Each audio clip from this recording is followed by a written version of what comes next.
Greetings, comrades, and welcome to the Rad Gaming Podcast. I'm Pescador, and in this episode of the podcast, I talk to Max. Max has his own YouTube channel called Tech to the Max, where he reviews new technology, so be sure to check it out. In this episode, we talk about Destiny 2 Shadowkeep, Tom Clancy's Ghost Recon Breakpoint, Deliver Us the Moon, Call of Duty Modern Warfare, Luigi Mansion 3, and The Outer Worlds. This episode of the podcast is sponsored by Centafiore. Centafiore is the lifestyle, is the fashion brand, and you can get all their comfortable clothing at centafiore.com. That is CENTO-FIORI.com. Also, the Rad Gaming Podcast is part of Big Heads Media. With that said, on to the podcast.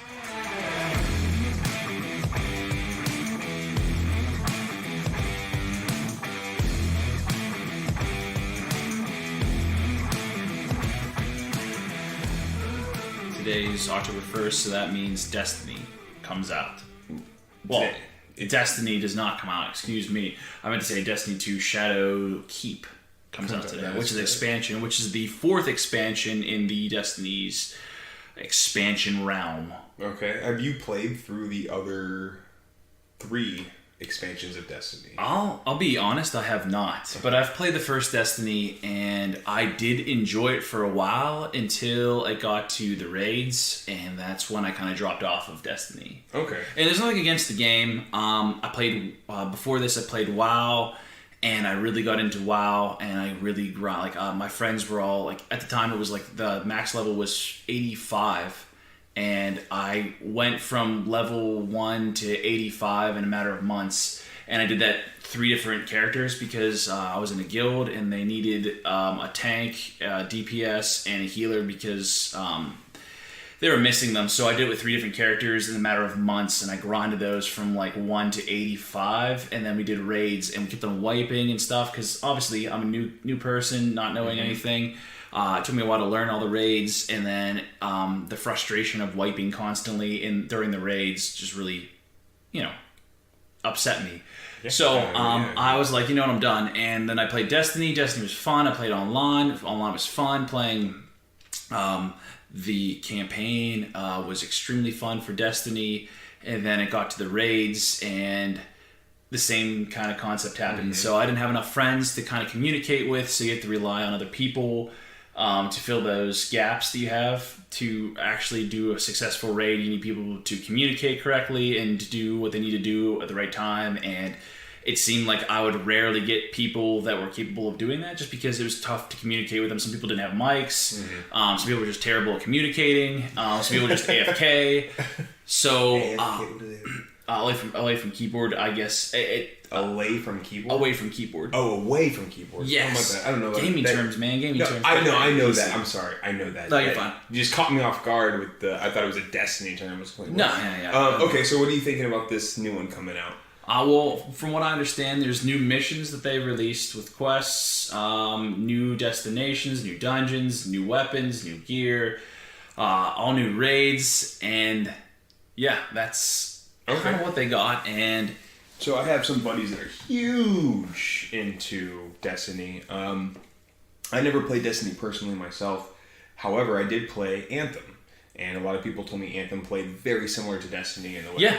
So the only thing that I can think of, if I'm going to put in any 2 cents into this, is that the problem with Anthem, if I'm trying to compare them, even if I haven't played Destiny, is that it got so repetitive. Did you find that to be the case with Destiny 1, Destiny 2? Do you think it's going to be the case with this? They're coming out with a new thing, so it's a different location. However, we're doing the exact same thing that we did in the last one. So I'll be honest, when they introduce new weapons, new raids, new destinations, new missions, it doesn't get as repetitive. Just because the bosses, especially the raids, they're actually really fun to figure out for the first time through. So when you start fighting them and you don't know what their weaknesses are, what you're supposed to do, so and eventually they start coming through and start figuring out, I have to stand here and shoot this, or I don't have to shoot. I'm not supposed to shoot them at this specific time. I'm supposed to wait until this happens and then shoot them.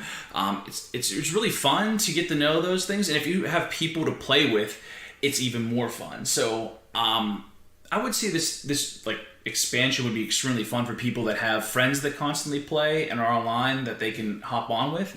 But if you don't have friends, it can be very irritating to play Destiny or Destiny 2, just the raids in general that I know of. Like I personally had a little bit of trouble with that, like I said. But I had Destiny for Xbox One, so a lot of people.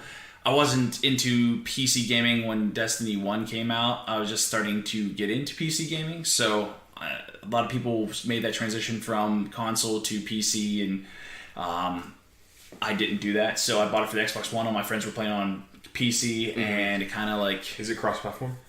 Oh, that's a great question. I don't believe that you can play with anyone from a different console. I don't know about Destiny 2 because, like I said, I haven't really played Destiny 2. But I know people that are like huge into this game. But I know that Destiny 2 is actually free now for people to download. You don't have to pay for the actual game. It's new light that it comes with, which gives you a ton of different things, which I read more about it. And I guess players start at power level 750. It opens new destinations, allows people to play with weapons and gear from year one, which is pretty awesome to give you that much stuff with a free game, because you know that companies try to get as much money as they possibly can out of you, but for it to give you all that stuff to begin with, it's a great marketing technique though. Once you just suck you into playing Destiny, which I'm going to play Destiny 2 to the point that so many people hopped on it at first, it crashed their servers. Yeah, it's a common occurring theme I feel with games just like that. Like for instance, and I know this is a terrible comparison, or I don't know, but it's not. It's a great comparison. Whatever I'm going to say. Anthem. I know terrible comparison. I know, right? No, but when Anthem first launched, they weren't ready to handle the load of individuals logging on at the same time to play, and it completely crashed the servers. I've been on PS4, but yeah. Yeah, I mean it happened with like everything. Yeah, it happened. So. But yeah, I love the fact that Destiny 2 is free to play, and the new expansion obviously you pay for it. So Shadow Keep, you have to pay for it. Yeah. But it's awesome that you can get your feet wet and see if you really like the game with like the year one part of it. So I'm honestly giving it a shot. I will too. I will too. You know what? You talked me into it. No, Destiny's a great game. Like I said, when it gets to the raids, I didn't have much separation between playing WoW, those raids, and then playing Destiny 1. So like I had the frustration from the raids in WoW transfer over to Destiny, and I kind of was like, you know what? I don't want to frustrate myself. I want to relax when I play games, and that's kind of why I stopped playing Destiny. But yeah, I'll have to pick it back up and see. It's been a while since I've done like raids, so I'm excited to go back to it. But all right. So what else? Tell me something. What else? Tom Clancy's Ghost Recon Breakpoint comes out October 4th. October 4th. And I did get to play the demo over the weekend. I think it was the 26th through the 29th that you were able to play the demo, and I actually really liked the demo, which is really weird because.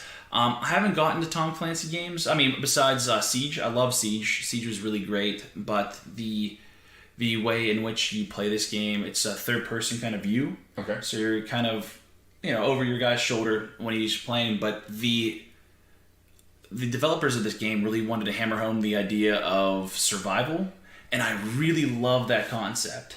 So when I'm saying survival, I mean more or less the fact that. So you're in this giant area. This map is huge, and when you're trying to go from mission to mission, you have to use vehicles to get around. There's no way around that. So you can use helicopters, bikes, which I find the motorcycles in that game like very tough to drive. But that was just for the demo. So quick question: Are we talking more along the lines of Ghost Recon Wildlands? Yes. Okay. So just basically the same kind of concept.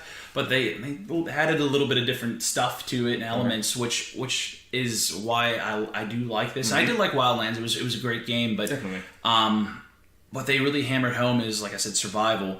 And when you're traversing through this jungle or even snowy peaks, that's how big this thing is. Like mountain peaks are just snow capped, and then you have the jungle in between. It's a gorgeous map. And then they have like a cities and stuff that you can go and explore and stuff. But when you're going to go to your main missions, there is a lot of enemies that you fight in between, or you can fight. You can either be stealthy and kind of skirt around them, or you can go right in and just guns blazing, take them all out kind of thing. Nice. But they really wanted to bring home the concept, like I said, of survival. I know I said it multiple times, but there are enemy spy planes that go around, and it's really important that you stay hidden when those spy planes come. Just because if they spot you, they report your location to all the enemies around you, and all the enemies just come and attack you together, and it's overwhelming. It's really tough, and as you're taking bullets, it's the cinematic view of you running away and just hearing bullets whiz over your head and stuff as you're running, and the bullets actually hitting your body, and you start slowing down, you grabbing your leg and stuff. I thought that was amazing. Like, just the way it looked, it was awesome. The way it felt, kind of realistic in the sense. But they also added things like when you're going down a hill, you lose stamina by running down a hill away from I was running away from enemies my first time, and I went down this hill, really steep hill, and all of a sudden I just lost all my stamina because you take stamina to go down a hill because you have to go down slowly. I'm running down this hill, I lose stamina, I start tumbling down this hill, and I'm getting up, I have no stamina, people are still shooting me and stuff, and I had to run and hide. And to regain stamina in this game, they give you the option of drinking water from a canteen, which is really cool. So you can refill your water and like streams and things like that. Is there any food based? Yeah, there's also that too, and you can combine things as well, and you pick up items as you go throughout the game, which is, I thought it was weird. You played Red Dead Redemption 2. Yeah. So you know how when you come up to a plant in the middle of the wild, you have to cut it. Like they give you the button to cut the plant off and take whatever it is. In the demo for Ghost Recon, they didn't do that. You just kind of what? Rainbow. It is Ghost Recon. Sorry. Yeah, but you're good. My bad. I thought we were talking about. No, you're fine.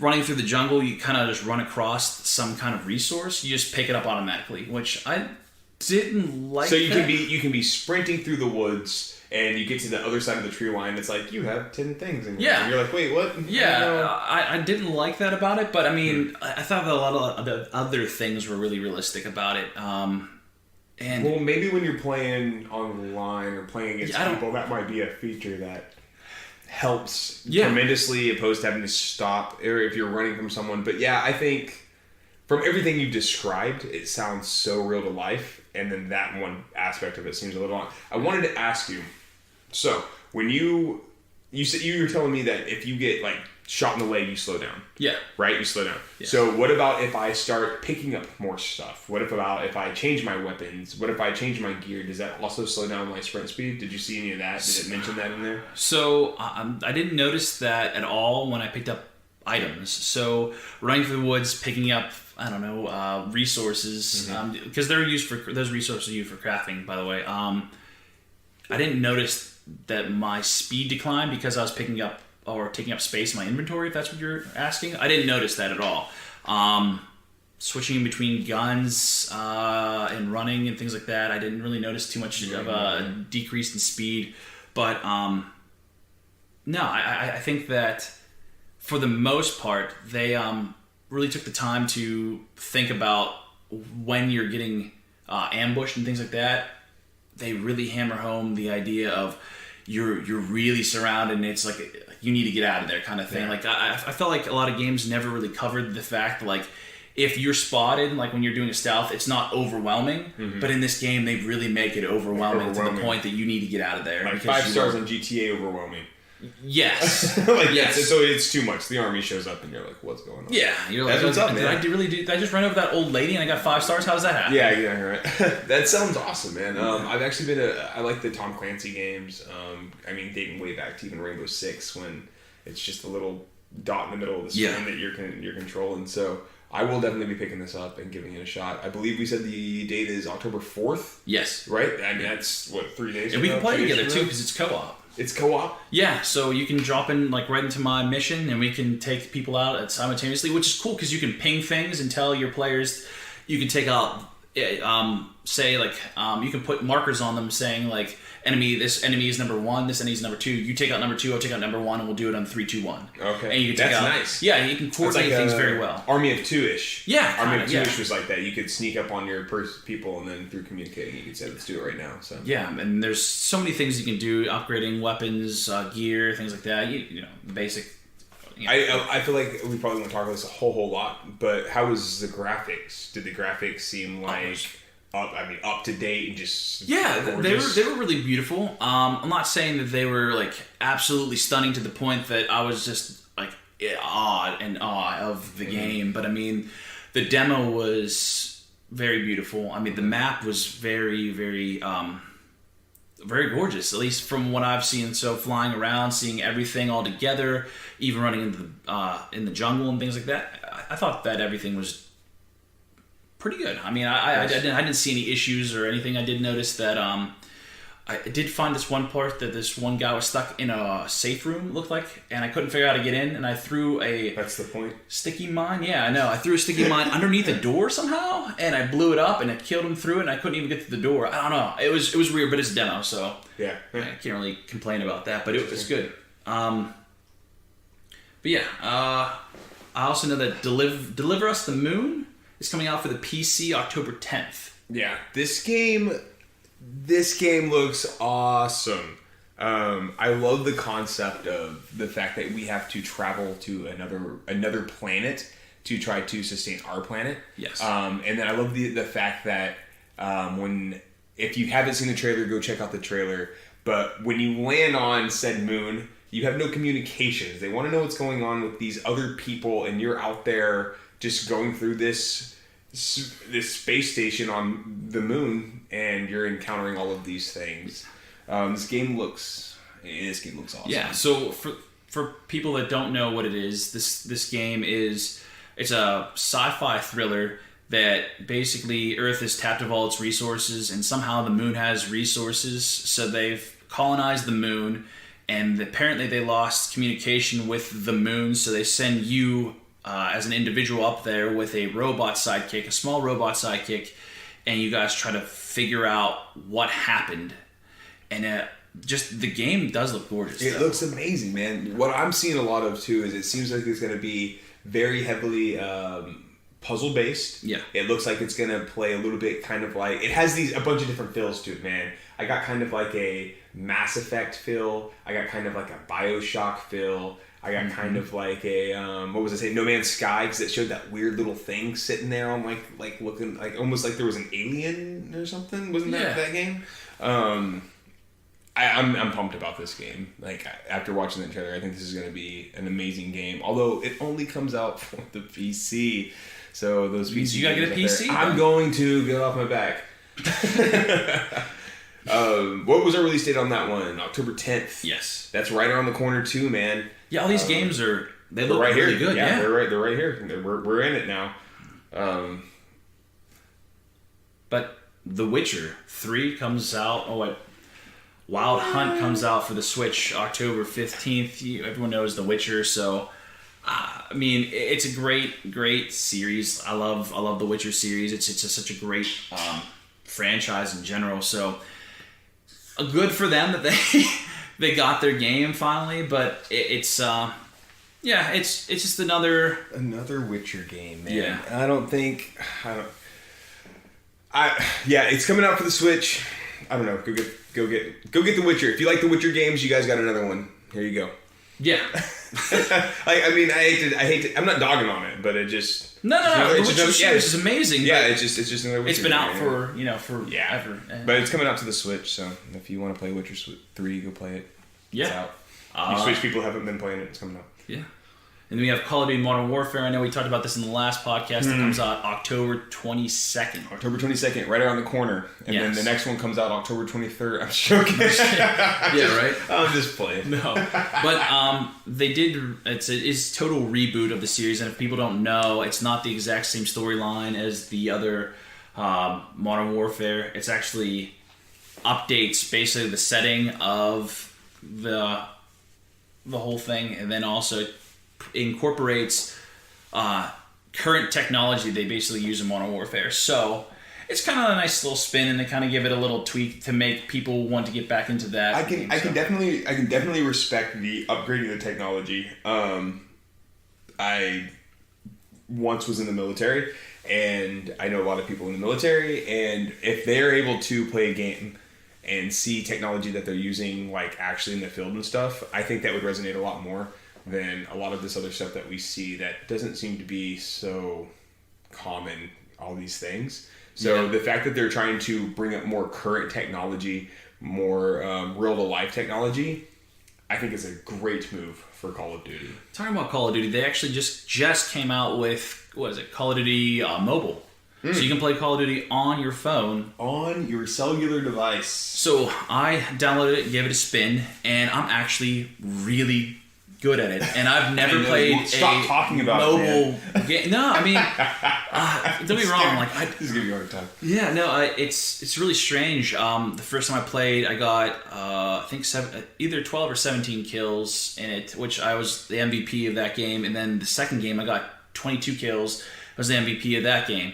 So I'm really good apparently at mobile shooters. So if there's an esports team looking for someone, I'm your dude. No, but you said that this plays a lot like PUBG too, right? Yeah, PUBG Mobile. Yeah. Right. Okay. So it's just going to be. I mean, obviously you're in first person, but it's a little different than PUBG Mobile in the sense that just the controls are kind of. But it's free. You can download it right now. You can jump in. You can play. You can be playing against other people playing on mobile too, which is a huge thing. And everyone is. Computers. And I'm not trying to sound really rude, but everyone is just as terrible as you are. So. Unless you hop on there, then you're gonna then I'm gonna people drop out of the lobby when they see my name hit it. No, I'm just kidding. That's awesome. No, but I did notice that they incorporated a lot of different upgrades for guns. You know, the basic Call of Duty things, and they also incorporated a battle pass kind of thing. So you can pay for content again. So there you go. Yay! I mean. That's good. Cool, that's good. That's so. Again, I'll say that if you listen to last week's podcast, you know that I'm not the biggest Call of Duty fan. However, if you were a big Call of Duty fan, then I respect that. And there are a lot of really cool things out there for you as a Call of Duty fan. Yeah. And so being able to purchase that content, being able to download a Call of Duty game for free and still play against other people. I'm not gonna lie. I'm gonna download it. Yeah. Why not? I mean, I'm off for the next 3 days. I think I'm just gonna download it. And go to town on this game. So. It's fun. I mean, I played on Nuketown. It's a common map that everyone loves. I know Nuketown. Yeah, and it was extremely fun. I had fun playing it. It's not something I do. I don't really play mobile games that often. I just want to give it a shot. If this game cost $10, would you have bought it on mobile? No, absolutely not. What if it was $5? Would you buy it on mobile? Absolutely. I don't. Like I said, I don't buy mobile games. I don't really play them that much. Wow. I haven't really found a mobile game besides Fallout Shelter. What if you logged on tomorrow and this game was 99 cents? Would you pay 99 cents to play this? No, I see. Like, if it were to cost anything in general, I probably wouldn't play it. I'll be honest. But it's completely worth the free. Yeah. Actually, because obviously you don't have to pay anything to get it. You can buy the battle pass to get new. I'm assuming skins for your guns or upgrades for your guns and a new appearance for your character in general. But I'm not a huge mobile person. I'll just be honest with that. So, like I said, I'm not the kind of person. I like RTSs on phones. Mm-hmm. Like I do like Fallout Shelter. That game's really fun. But shooters, I still like. Even getting 22 kills, I'm still looking at the sky sometimes, and I can't hit anything. The problem, so it's tough. They do make controllers out there for you mobile gamers. That have that connect Bluetooth, and they have a little phone holder on the top of them, so you just hold the controller looking at the phone. Yeah, which is fine. But like I said, like checking this game out, it's actually free. So why not? Why not download it and give it a shot? I'm gonna download it tomorrow. So man, nice. But Luigi's Mansion. Can we talk about Luigi's Mansion a little bit? Yeah. Can we? So I peeped the trailer for this. I think this game was going to be really cool, man.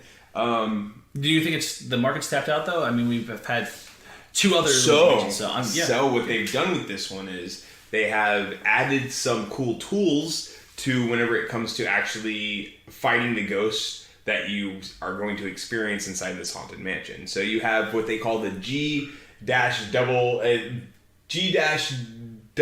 I think is what it is what they said. And this device allows you to, whenever you spot a ghost with your flashlight, you're able to suck them into this machine. It's like a vacuum? Yeah, essentially Ghostbusters. Essentially same as catching across the streams. The cool thing, never cross streams. Anyway, the cool thing about this game is that whenever you go to latch onto a ghost or an entity and to try to pull them into this machine, they actually have a hit point count above their head. So you'll see like 80 or 100 or whatever. Yeah. You can control where they're going and bang them into objects into the room to help lower that faster as you're trying to absorb them. That sounds pretty funny. Yeah, you can also hit them against other ghosts. So if you have spotted ghosts, you can suck one on this side, throw them over your shoulder, and throw them into the other ones to knock down their level as well to defeat these enemies.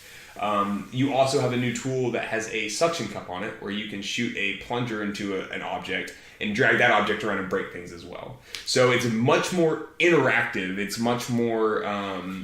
I think this franchise is not tapped out. With them adding this, I think they're going to bring in at least Luigi's Mansion 4, possibly even a 5, using this kind of style of what you can do in the game. I love Nintendo for that reason, because like I feel that the games, like if you look at even like Super Smash Brothers, like I feel like they do like it's the same stuff over and over again, but it's so much fun. Like I love Super Smash Brothers.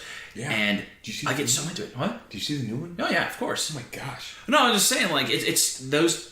Nintendo does a great job with all their games for the most part, even like their classic games in general. Yeah. Their classic characters, I should say. So I know we're talking about more of the upcoming games this month, but can we just step over and talk about Nintendo a little bit? So Nintendo's great, man. Nintendo really brings that family-oriented gameplay experience. Yep. They bring the party-oriented gameplay experience, and not only that, but as we continue to progress in time, they're bringing up their characters with us. They're bringing them with us, man. There's so many new Marios and so many Luigis, and now Super Smash Brothers with throwbacks to Banjo-Kazooie and things like that, man.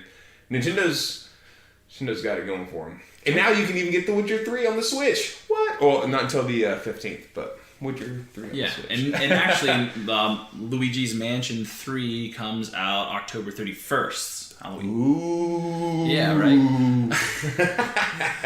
Oh, but it's...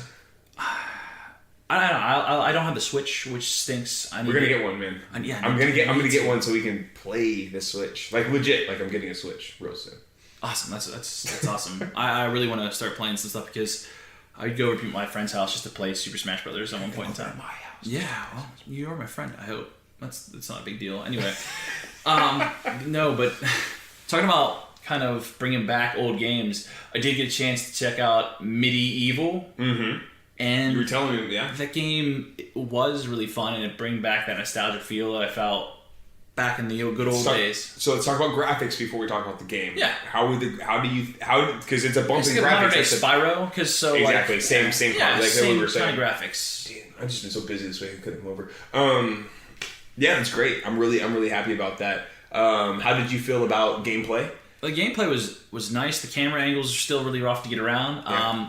Wish they kind of would have improved on that a little bit, but I guess it would lose that nostalgia feel because I remember the camera angles in the old one was really tough to get around as well.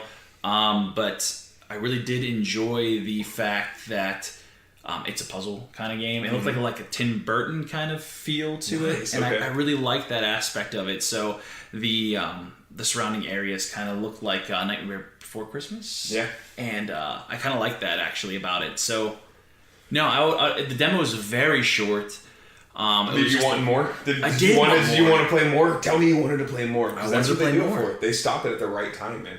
I got enough. I got a little taste of Medieval, which I would honestly say try the demo out if you haven't played that game, or if you have played that game, because it's actually still pretty fun. Like it's a nice slasher, like a slashing game, like a hack and slash. Yeah, hack and slash. Couldn't think of the word. Yeah, hack and slash, run around and hit people. So maybe I should know this before I say it, but I don't know if they did a demo for Spyro before it released, and did a demo for Crash Bandicoot before it released. So if they remade these two games and didn't drop a demo, I'm curious as to why they dropped a demo for this one prior to. I think it's because you would think the demo would just be go play the old game. So if they didn't drop the demos for Spyro and Crash Bandicoot, it's because that it's one of the most remembered old games of Sony in general. Because when I heard Medieval, like I kind of forgot until I saw the character. I'm like, oh yeah, I did play that game. It's been a while because the name didn't really it didn't remind me. Like Spyro, when I heard Spyro, I'm like, oh yeah. The dragon. I remember Spyro. I played Spyro. When I heard Medieval, I'm like, what is Medieval? Why are they remaking it? And then I saw the character Dan, and I was like, oh yeah, I did play this game. So, I'm excited about it. And I'm excited they're starting to remake some of the old games I grew up on. I am so pumped that they are making the old games, man. It's awesome. Sony is doing it up right now. They're going through and they're finding these old games and they're bringing them back to life. I just thought about it though. I know Disney's supposed to be launching the Aladdin and Lion King this month at some point in time. I think the 29th. The new release. Yeah, they're going to release those old games that were on. What did we say? One was on. They were both on NES. And I think they were both on Genesis when we looked it up. I want to say that was what it was. But they're releasing it this month. That's awesome. So I'm excited about that. I completely forgot about it until right now. But there you go. Those are old games I grew up on too. And that's a classic Apple thing too. Seeing what kind of the other competitors are doing, like, oh, we can do that too, man. Like we can do it better or different. We can do it. We can better with a difference. Yeah. But that's what's up, man. Medieval, yeah. Pete Medieval, man. It's gonna, if you used to play it, at least check it out and see if it's something that you plan on purchasing. I currently own the Spyro and the Crash Bandicoot, so I will buy the Medieval, and I will continue to grow this collection of these games. These old school remake games. Yeah, I like it. The problem is finding the originals now, because now that the originals are out, I think I actually had both the originals of those games, to tell you the truth. Do you? I'll do a look. I have a lot of game consoles. I need to create a Twitter and I need to make a gaming Twitter myself and just start posting all my old stuff on there. Yeah. I just post on the Rad Gaming Podcast Twitter. I just posted a screenshot of both my two games that I played. My only two games, and I quit. I was the MVP in both of those Call of Duty games on mobile, and I showed my kills and me being MVP on both of those. And two you were games, like, "We're tired." Yep, I'm like done. We're tired. Yep, that's exactly what I did. That's awesome. So I can just say that I was MVP 2 out of the 2 games that I played, and if any esports team wants to pick me up, I'm probably terrible. They can't have you, man. You're my partner. I'm priceless. They can't. Not enough money in the world to pay me. Oh man. You're my Rocket League partner. Yeah. So, can we talk about the one game that I'm extremely excited about? Say it. I don't even want to say its name. Say it. The Outer Worlds. The Outer Worlds. This game looks crazy, man. Yeah. So, developers are Obsidian Entertainment, which is the same people that made Fallout New Vegas, which it follows that. I feel like you can tell. So the style of The Outer Worlds, if you don't know, please check out the trailer. There's a really funny trailer that actually released not too long ago, but I didn't show you the funny one, but the funny one is really good. I can't remember what exactly it said about it. Kind of went into what you could do in this game, but it was really well done. But the whole premise of this game basically is that it's Fallout-esque. It's the retro kind of retro future kind of feel, which it was like Fallout, but instead of all the destruction of Fallout, it's a built up. It's built up. It's a built up world that you are in, that you are living in. Different planets, different alien creatures. They have. So there's so many aspects of this game that's really interesting to me. I know that they have tons of guns. They have guns like the Shrink Ray, which I know you saw. Dude, the Shrink Ray reminded me of Duke Nukem so much. Remember Duke Nukem, people? When you could hit that ugly monster that was all pixelated and he would go real small? You have that same kind of technology in this game. Yeah. Dude, it completely overlooked technology, if you ask me. Which is cool, because what I understand, when I looked up, they said that you can play like a mad scientist role and really control some of the guns that do a lot of different things. So the shrink ray, what's the mandibular rearranger, which actually restructures people's like faces and things like that. Gosh, like puts like a Van Gogh painting. Yeah, basically, that's exactly what it does. And that's sick. Yeah, so they put a lot of like that kind of fun kind of technology in there. They don't do VATS though. I don't know if you know or familiar with VATS. So in Fallout in general, they did a system called VATS, which means you kind of go into this like a freeze frame basically, or slowing down time completely. Well, not completely, but to the point they're moving extremely slow, and you can target specific body parts on the person and then carry out those shots. Yeah. So in this one, they just have you slow down time, so you can just kind of play with it. Yeah. A very kick in the door in Call of Duty feel where everything slows down and you can just kind of. Yeah, which is pretty nice. And I like that too. To kind of like step back a little bit from how what we're talking about currently is that I'm more interested almost in the story of this game. Oh yeah. Absolutely. So the reason I say that, and I hope I'm not getting to it before you plan on getting to it, but the reason that I say that is because it looks like, if you watch the trailers, if you look into this game, it looks like everything is going great. These people never challenge the people who are the authority. It seems like it showed one guy that's I wouldn't say great, but see what I saw about it. It looked like everything was going awesome. It'd been built up. Everything is thriving. But you have this one person who comes in who's like against the man, and like I want a monkey wrench. What I haven't seen though is why. Is this society being like brainwashed? Is that what you're trying to say? Brainwashed? Are they being segregated? Are they being like oppressed? Like why is this stranger showing up and saying, okay, let's go against and start digging into the past of the people? So I'm going to be 100% honest with you. I don't read into the story of these type of games because I want to find out firsthand when I get it. Like, it's kind of like watching a trailer for the first time. When you see a trailer for a movie you really want to see, you know parts of what's going to happen. You can really piece together stuff. Okay. I read about like things you can do in the game, not so much the story behind the game. I feel you on that. Don't get me wrong. Like I 100%, and I'm not going to look into it anymore. I'm not going to try to find some kind of like plot I can read about it. I'm just curious I'm just as curious as everyone else out there, man. When I watched the trailer, what it showed, and it says then a stranger arrives. It really makes me think, why is this stranger coming in and start looking into the past of these people? What I'm saying is that it is prompting me to play the game. So it doesn't matter if you want to get this game on the Switch, you want to get it on Xbox, you want to get it on PS4, you want to get it on PC. It's coming out for all of them, and I will be one to jump on this game and to find out why us, the stranger, are coming in to ruin whatever's going on. Yeah.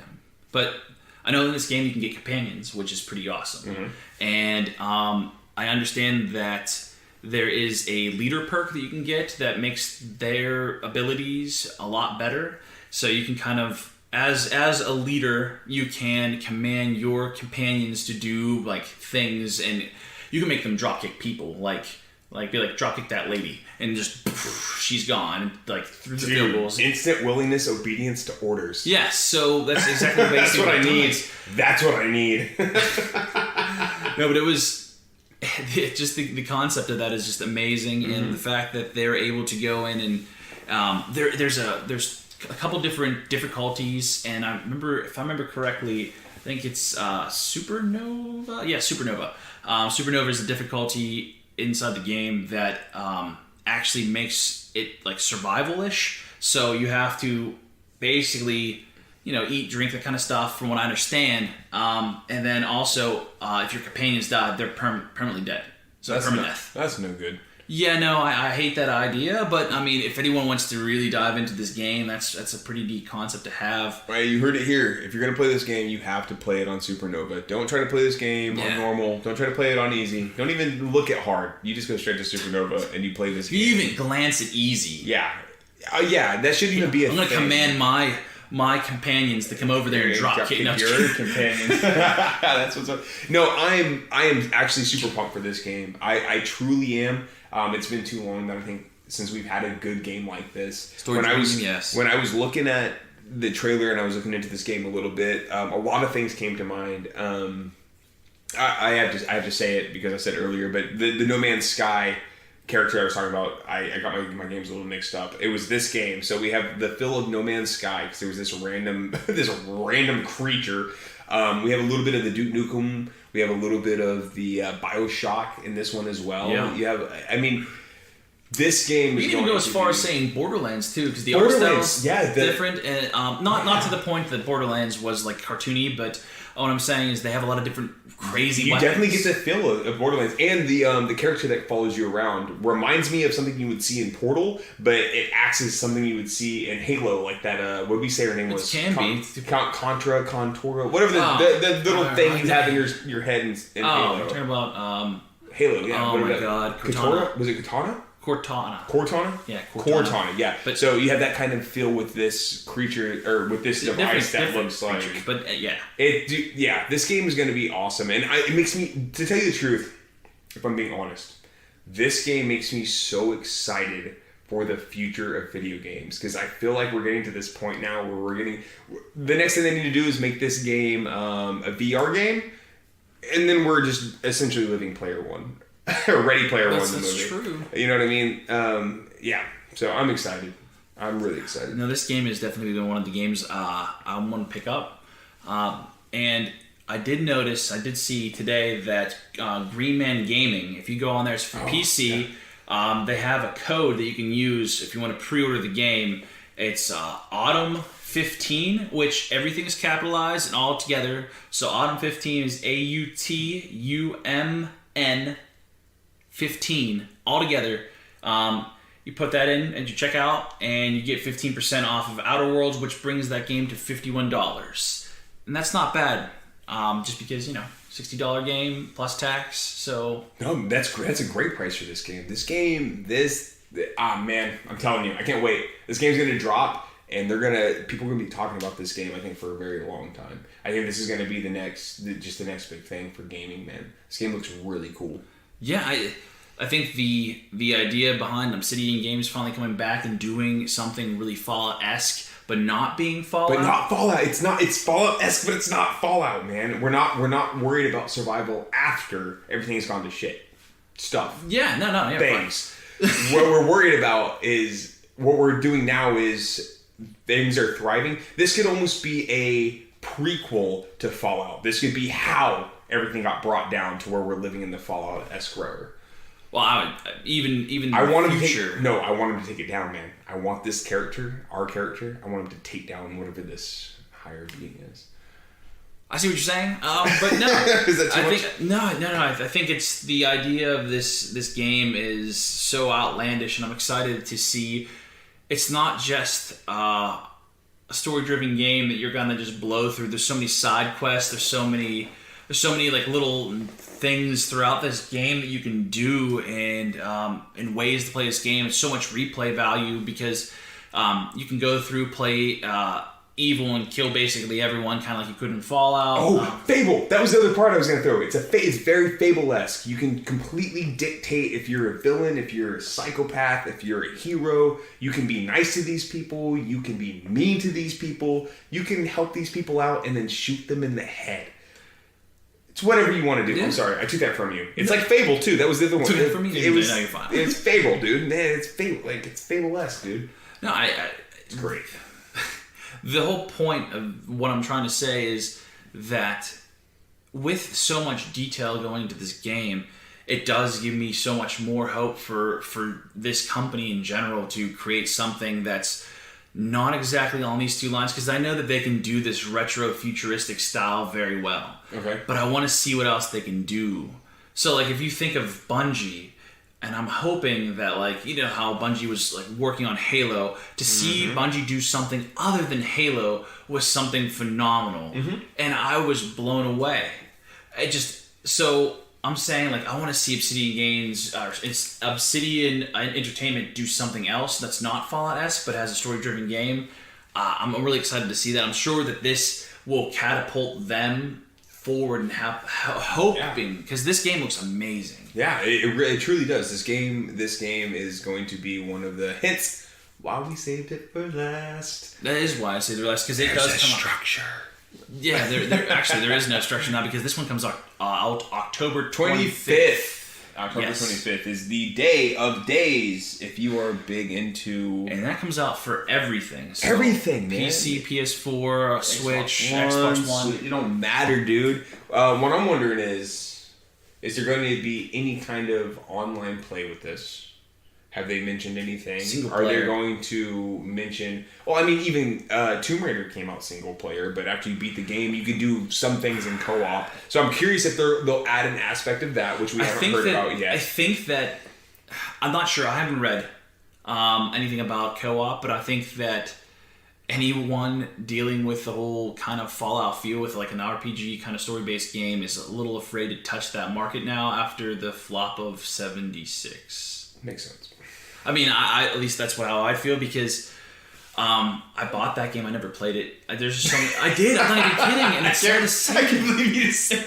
Okay, that's good. That's good on the... I love it. It's real life. We're being real people I'm right being now. serious. I bought the game, never played it. I did. I have it upstairs. You ever read I this haven't touched book? it. I have it sitting on my shelf. Yeah, it's basically what it is, and it stinks because like I bought. There's 2 games I bought. Ooh, which one is the other one? I can't remember. Far Cry something. I bought 5, 6, 9, 12. 70. I don't know. Yeah, whatever. I bought one of the new Far Cries. One of them. It's after 5. I can't remember what. It's just like different. Anyway, yeah, I bought that and then Fallout 76, and I haven't played 76. I've heard so many terrible things about it. I really want to make my own judgment on it, but like I'm really late to the game and it's online. And it's I don't know. It's hey, leave in the comments. Do we have comments? I'm sorry. comments. I might have ruined. Can they message? I'm sorry. They can message this us, is probably comments. definitely going to get cut out. That's fine. Let us know. Tell us, please. We want to know. We sit here and we have a good time talking about video games. Whatever you want to hear, whatever you guys think about this, please. We will reattack it next week and we have essentially a conversation. Yeah. Sorry, that's kind of a sidebar. I think actually, it's not where I really wanted to go with that. No. That's a perfect sidebar because I am just overwhelmed with the amount of games that are coming out with such short notice. Like, so many good story games are coming out. I know. And there's not enough time. Because it's like, there is enough time between the two because October 25th is when The Outer Worlds comes out. The Last of Us Part 2 that comes out February 21st. Dude, yeah, so for the story games, you do have a good bit of time between them. For the next two, what I would assume... Cyberpunk. Cyberpunk 2077 is after that. You and Cyberpunk, dude. I want that game in the worst way. I will sell my left kidney to get that. April 16th. April 16th, we got Cyberpunk. No, man, Death Stranding, dude. I forgot about that's that. What's up, dude. Isn't that Where we got for that one? November 8th. See? I was going to say November something, but... So we have... Oh, man. So we got Outer Worlds, and then we have Death Stranding, and then we have The Last of Us, and then we have Cyberpunk. There's so many story-driven games I'm super excited about. I don't even know if I'm going to have time to do anything else with any other games. That's the sad news. Dude, but we're supposed to hang out, man. Yeah, well, it's going to be on hold, You can't just be playing video games all the time. Although I want to play video games, too. I really gotta figure out where I want to prioritize my video game. I know, right? I know. We're gonna have to. I'm gonna plan something out, dude. Because we're gonna be. Just got Borderlands, and I'm almost. Tell me, can we talk about Borderlands? Can we throw that on this? Yeah. Is that how? Can you? Borderlands 3, yeah. Yeah. What can I get a really quick snapshot of Borderlands 3? Because I wanted to come over and play with you and have it. We can play it the next coming days. I know you're off, but so Borderlands 3 reminds me of the other Borderlands. In the series in general. The art style is the same. Plays a little smoother from what I remember from the second and the first one, so nice. I really like that. They have a ton of guns, just like the other Borderlands. They're very unique and. Villains. You know what you should do? Villains you know what you should do? What's that? You should do a review. You should go and review Borderlands. I will do that. Please. I will review Borderlands. But no, it is awesome. The villains they're unique. They're fun to fight against. Even the commentary from the characters like Claptrap. hilarious. Yeah, nice. So yeah, no, it's everything you like about Borderlands. If you like the Borderlands, I played Borderlands 2. I really, really liked it. I played it on the Vita though. Oh, I mean, I say though, it still played the same, but that's where I was playing, was on the Vita. So I think it probably brings a much different kind of experience playing it on a nice looking TV. And if you want to know what TV that is, definitely check out my channel and we can talk about that. And then if you have a nice sound system, if you want to know about that, hit me up a little bit too. We'll talk about sound systems and TVs. Text it next. Sorry, throw that tag out. I had to throw it out there. I'm gonna cut that later. No, I'm just kidding. Perfect. I'll do it. It's fine. It's okay. No, but I think that all these games, man, I don't know what I'm gonna do with my time because I still need to finish Borderlands, and I'm not gonna lie. There's from what I understand, there's modes that unlock after you beat the game, so you can go back and play it some more. More replay value. That's what's up, man. Yeah, See, this is why man. Call of Duty doesn't have the same 4 characters kind of in Borderlands. You can beat the whole game. You can beat the whole game with 4 different characters. Yeah, the co-op's and then if they awesome. give you a replay value at the end, I love the co-op. Excuse me. I love the co-op of Borderlands 2, man. Like, so if the Borderlands 3 co-op is anything like that, then I'm absolutely it is.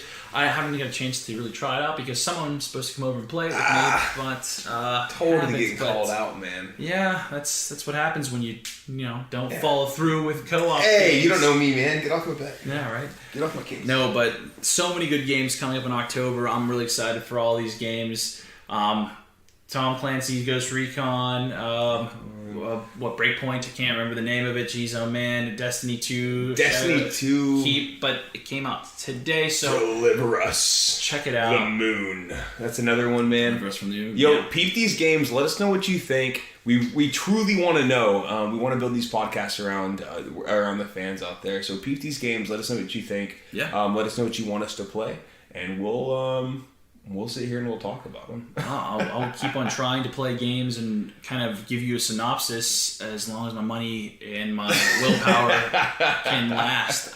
We'll see how well that goes. I'm wondering which one will give out first. Yeah, what's gonna happen is I'm gonna be like, dude, how are you? And he's like, I've been up playing games for the last week, man. I had to take PTO for a week. A week of playing games. I beat Witcher. I beat Call of Duty. I beat Outer There's going to be Outer Worlds, Death Stranding, then Last of Us Part 2, then Cyberpunk. That's exactly what's going to happen. I know it, but I'm trying to figure out what game I can also try to pick up in the meantime because I can't just play story-driven games. I have to do something different, but those games look amazing. Dude, so. they really are, man. So. And thanks for listening to this episode of the Rad Gaming Podcast. Be sure to rate and subscribe to us on iTunes, Spotify, or anywhere else you listen to podcasts. I release a new episode every Wednesday. And as always, stay rad, comrades.